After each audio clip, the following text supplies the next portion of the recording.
اعوذ باللہ من الشیطان الرجیم بسم اللہ الرحمن الرحیم اللہم صلی علی محمد و علی آل محمد۔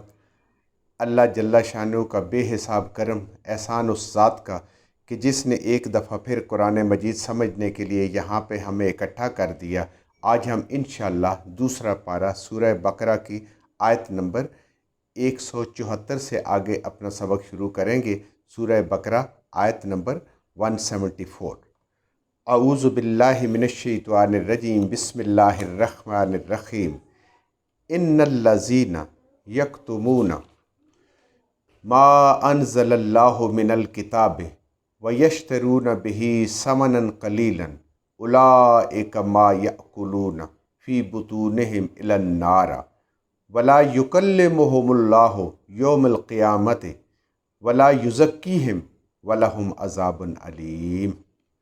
اللہ کی ذات فرما رہی ہے ان الذین، بے شک وہ لوگ، جو بھی لوگ ہیں، یکتمون، جو چھپاتے ہیں، ما انزل اللہ، جو اللہ نے نازل فرمایا ہے، من الکتاب، اپنی کتابوں میں۔ اللہ کی ذات سب لوگوں کی بات فرما رہی ہے کہ جو پہلی امتیں گزری ہیں وہ بھی اور اس امت میں بھی، کہ جس نے اللہ کی نازل کی ہوئی باتوں کو چھپایا، علم کی باتوں کو چھپایا۔ نبی کریم صلی اللہ علیہ وسلم کا مبارک فرمان ہے کہ علم کی بات چھپانے والا اپنی ہلاکت کرتا ہے، یعنی علم کی بات چھپانا ہلاکت کی باعث ہے۔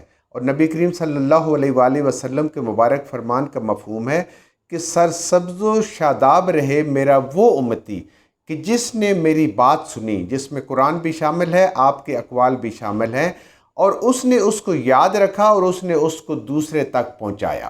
اتنی بڑی علم کی فضیلت ہے کہ اگر آپ کو ایک بات پتہ ہے، ایک آیت پتہ ہے، ایک لفظ پتہ ہے، اس کو بھی چھپانا نہیں ہے، اس کو دوسروں تک پہنچانا ہے۔ اور اللہ کی ذات کہہ رہی ہے کہ جس انسان نے بھی آسمانی کتابوں سے جو اللہ کی ذات نے علم اتارا ہے، اس کو اگر وہ چھپایا، من الکتاب، جو اللہ کی کتاب سے، تو اللہ کی ذات اس کے بارے میں کیا فرما رہی ہے؟ ایک تو چھپایا، اور دوسرا یشترون بہ ثمنا قلیلا، اور اس کے بدلے میں لوگوں سے پیسے لے کے ان کی مرضی کے یا اپنی مرضی کے ان کو فتوے دیے، اپنی مرضی کے ان کو معنی اور مطالب پہنائے۔ جو حکمت اللہ نے بیان کی وہ سمجھ آنے کے باوجود اس کو چھپا لیا۔ ایسے لوگ وہ ہیں یشترون، جو خریدتے ہیں، بیچتے ہیں۔ یہ پیچھے بھی ہم نے لفظ کئی دفعہ پڑھا اور آگے بھی پڑھیں گے۔ اس کا مطلب ہوتا ہے ایک چیز دینا اور ایک لینا۔ اب وہ اللہ کے قرآن کو، اللہ کی نازل کی ہوئی کتابوں کو، ان کی تعلیم کو چھپا لیا، اس کی حکمت کو چھپا لیا، اور اس کے بدلے میں انہوں نے ثمنا قلیلا، دنیا لے لی بہت تھوڑی، بہی ساتھ اس کے بدلے میں، قرآن کے بدلے میں کسی کو مرضی کے فتوے دیے، مرضی کے معنی مطالب نکال کے دیے اور اس کے پیسے لے لیے، اور ایک عالم ہونے کی حیثیت سے، کیونکہ یہ علماء ہی کر سکتے ہیں، عوام کو تو اس کتاب کا بھی پتہ نہیں ہے اور پتہ چل بھی نہیں سکتا۔ تو یہ بنی اسرائیل کے بھی علماء کرتے رہے ہیں، اور آج کے بھی یہ عالم لوگ ہی کر سکتے ہیں جو اس قرآن کو سمجھتے ہیں، کہ لوگوں کو ان کی مرضی کے مطابق فتوے دے کے، ان کی باتیں بتا کے، اور ان سے پھر دنیا کی دولت لے لیں۔ اور ثمنا قلیلا، اللہ کی ذات کہتی ہے اگر پوری دنیا کی دولت بھی انسان لے لے تو اس قرآن کے ایک لفظ کے بدلے میں وہ بہت حقیر چیز ہے۔ دنیا بہت حقیر چیز ہے۔ دنیا کی مثال تو ایسی ہے جیسے ایک مچھر کے پر کے برابر ہے۔ اللہ کے ہاں تو اس کی کوئی حیثیت ہی نہیں ہے۔ تو اللہ کی ذات فرما رہی ہے کہ اس کتاب کے، اللہ کی اتری ہوئی کتابوں کے حکموں کو چھپانے والے، اور اس کے بدلے میں کچھ دولت دنیا کی لے کے، دنیا کے منصب لے کے، درباروں میں اپنی رسائی لے کے، حکومتوں میں شامل ہو کے، حکومت کی مرضی کے مطابق فتوے دینے والے، اللہ کی ذات ان کے بارے میں فرما رہی ہے اولئک ما کانوا، یہی لوگ ہیں کہ نہیں، یأکلون، کھا رہے، فی بطونہم، اپنے پیٹوں میں، الی النار، مگر صرف آگ۔ ایسے لوگ اپنے پیٹوں میں آگ بھر رہے ہیں۔ یہ وہ بات ہے کہ قرآن کی یہ مورل بات ہے۔ یہ وہ اس دن آگ بن جائے گی جس دن انسان کی یہ آنکھیں بند ہوں گی، یہ زندگی ختم ہو جائے گی، تو اس وقت اس کے پیٹ میں آگ نظر آئے گی۔ اس کو اس دنیا میں اس کو یہی لگتا ہے کہ شاید اس کے بدلے میں مجھے بہت کچھ مل رہا ہے، میری بڑی حیثیت ہو رہی ہے، میری بڑی پہنچ ہو رہی ہے۔ تو ان لوگوں کو اللہ کی ذات فرما رہی ہے کہ ان کے پیٹوں میں آگ بھر رہے ہیں۔ ولا یکلمہم اللہ، اور اللہ کی ذات ہرگز کلام نہیں فرمائے گی ایسے لوگوں کے ساتھ۔ اللہ کی ذات نے ہر انسان سے حساب لینا ہے، سب کے ساتھ اللہ کی بات ہونی ہے، کلام ہونا ہے، لیکن یہ لوگ اللہ کے اتنے ناپسندیدہ لوگ ہو جائیں گے کہ اللہ کی ذات ان سے حساب کتاب پوچھے گی نہیں، ان سے بات ہی نہیں کرے گی۔ یوم القیامہ، قیامت والے دن یہ سرٹیفائیڈ اللہ کی طرف سے اللہ کی رحمت سے معروم ہو گئے۔ ولا یزکیہم، اور نہ ہی اللہ کی ذات ان کو گناہوں سے پاک کرے گی۔ جنت میں جانے سے پہلے ہر انسان کے اندر جو چھوٹی موٹی کمی کوتاہی گناہ ہوں گے، اللہ کی ذات اس کو بالکل پاک صاف کر کے، اس کا آپریشن کر کے، دل صاف کر کے، اس کے بعد اس کو جنت میں بھیجے گی، پاکیزہ کر کے بھیجے گی، کیونکہ جنت والے جو ہوں گے وہ کوئی بھی حسد، کینہ، بغض، کوئی فضول چیز اپنے ساتھ جنت میں نہیں لے کے جائیں گے، کیونکہ جنت میں ان چیزوں کی گنجائش نہیں ہے۔ تو اللہ کی ذات فرما رہی ہے کہ ایسے لوگوں سے تو کلام ہی نہیں کروں گا، اور نہ ہی میں انہیں ایسا پاک کروں گا، گناہوں سے پاک کروں گا کہ وہ جنت میں جا سکیں۔ کتنی بڑی سزا ہے۔ آگے مزید وَلَهُمْ عَذَابٌ عَلِيمٌ، اور ان کے لیے بڑا دردناک عذاب ہے۔ اللہ کے کلام کو چھپانا، اللہ کے کلام کے معنی بدلنا اور اس کے بدلے میں پیسے لینا جان بوجھ کے، یہ اللہ کو اتنا ناپسند ہے۔ اور جس کو ایک بات بھی پتہ ہے، ایک لفظ ہی پتہ ہے، نبی کریم صلی اللہ علیہ وسلم کا فرمان جیسے میں نے عرض کیا ہے کہ وہ اگر بتائے گا، اس کو یاد رکھے گا اور دوسروں کو بتائے گا، اللہ کہتا ہے وہ سرسبز و شاداب رہے، اس دنیا میں بھی اور آخرت میں بھی۔ تو ایسے لوگوں کے لیے دردناک عذاب ہے۔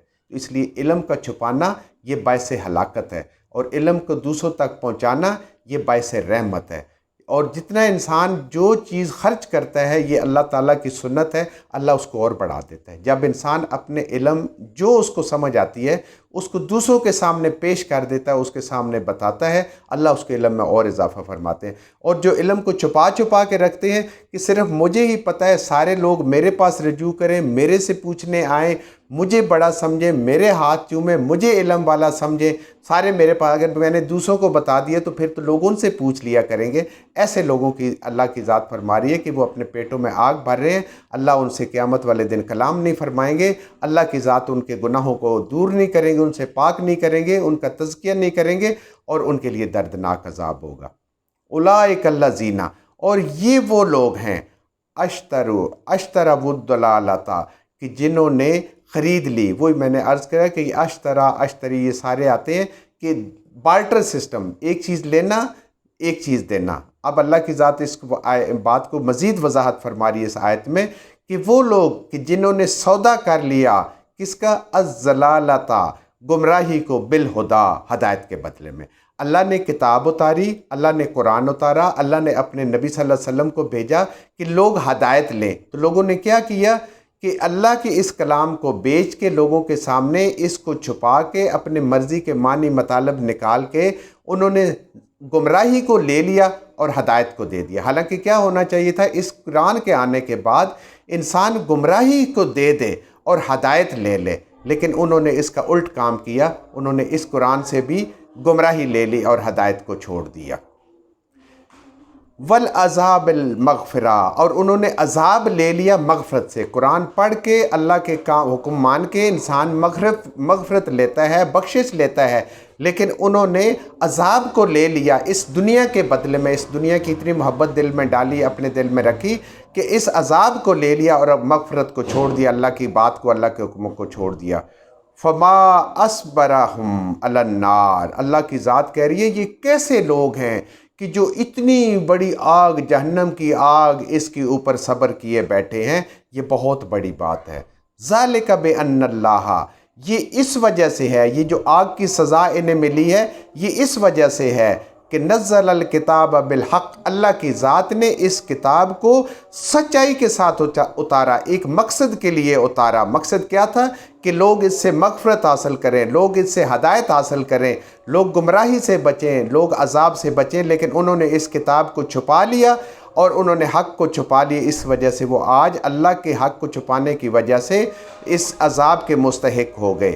ان الذین اختلفوا، اور بے شک جنہوں لوگوں نے اختلاف کیا، فی الکتاب، اس کتاب میں، لفی شقاق بعید، تو وہ ضد میں پڑے ہوئے ہیں، انہیں پتہ ہے یہ اللہ کی کلام ہے، یہ اللہ سے جوڑنے والی ہے، یہ ہدایت کی کتاب ہے، اسی سے صحیح ہمیں راستہ ملے گا، لیکن وہ اپنی ضد میں ہیں کہ کسی اور کو پتہ نہ چلے، کسی اور کو کوئی عالم نہ بن جائے، کسی اور کے قرآن سمجھ نہ آ جائے، کسی اور کے پاس دنیا کی دولت نہ چلی جائے، کسی اور کے ساتھ یہ دنیا کے مرتبے نہ چلے جائیں۔ تو ایسے لوگ جو ہیں وہ اپنی ضد کی وجہ سے اس ہدایت سے دور ہو گئے ہیں، ورنہ وہ اصل ہدایت کو جانتے ہیں۔ جو کچھ ہم نے صحیح پڑھا اللہ ہمارے ذہنوں میں دلوں میں بٹھا دے، جہاں جہاں پڑھتے بولتے ہم سے غلطی ہوگی اللہ میں معاف فرما دے۔